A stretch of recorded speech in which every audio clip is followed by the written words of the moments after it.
Hello, my name is Ali Carter. I am the founder of Mediate UK, and today I'm going to talk to you about whether it will look bad on you if you do not go to mediation in your case. So this is where your matter ends up in court, and it might be for a financial matter if you're sorting out property or finances, or it might be for a parenting matter if you're trying to sort out child arrangements.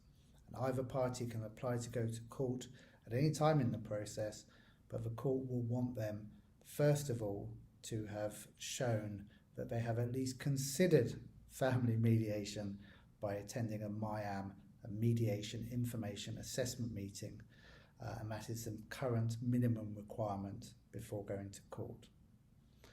So what happens if you refuse to go to mediation, you don't want to do it, and you end up at court? Will it look bad on you? Well, you might well think, yeah, Alistair's going to tell me it's going to look bad because he runs a family mediation service. But look, the first thing I would say is mediation isn't suitable for every single case. There are 15 exemptions as to why you need to do a MIAM. And if you're not sure about that, have a look on our website, mediateuk.co.uk, and there you can find a blog on those 15 exemptions, listing them all out. Or even better, we've come up with a really funky calculator that explains, do you need to do a MIAM? And it will ask you a list of questions. You just put in the answer, and it will tell you whether you need to do a MIAM at the end. Really exciting about that. Do give it a go.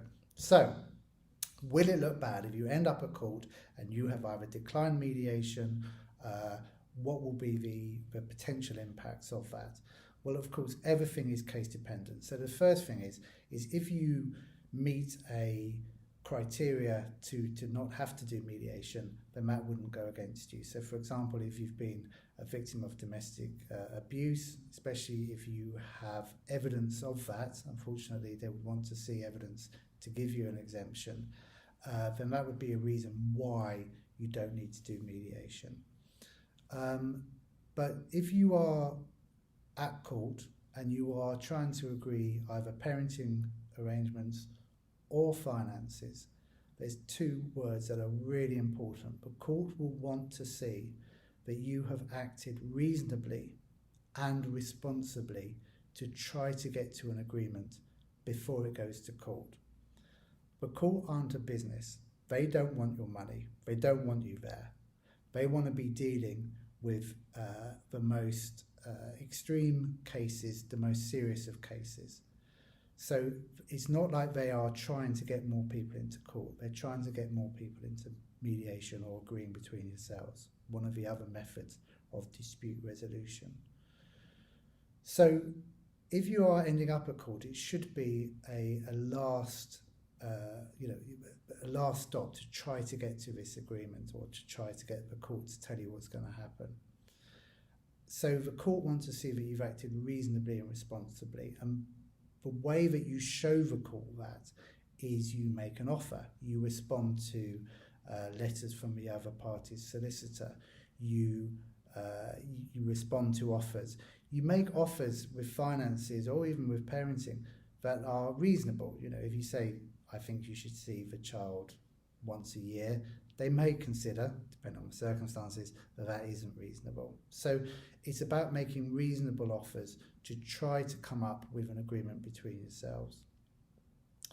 Big part of that is to do it through mediation. And if you can't do it through mediation, you know, as I say, responding to solicitor letters and so on. So if you get to court and you have frustrated the process, you've declined mediation without good reason, or you've frustrated the mediation process, then that could go against you in court. And when I say go against you, the court could make an order for costs against you, because the reason that the other party has had to spend, I don't know, £20,000 on their solicitor fees is because you frustrated the process before court. So they may award that against you, or part of that against you. In extreme circumstances, they may look at your behaviour and think, well, do you know what, actually, this could go against you in what they order. So it could actually go against you in the order as well as in paying the other party's costs.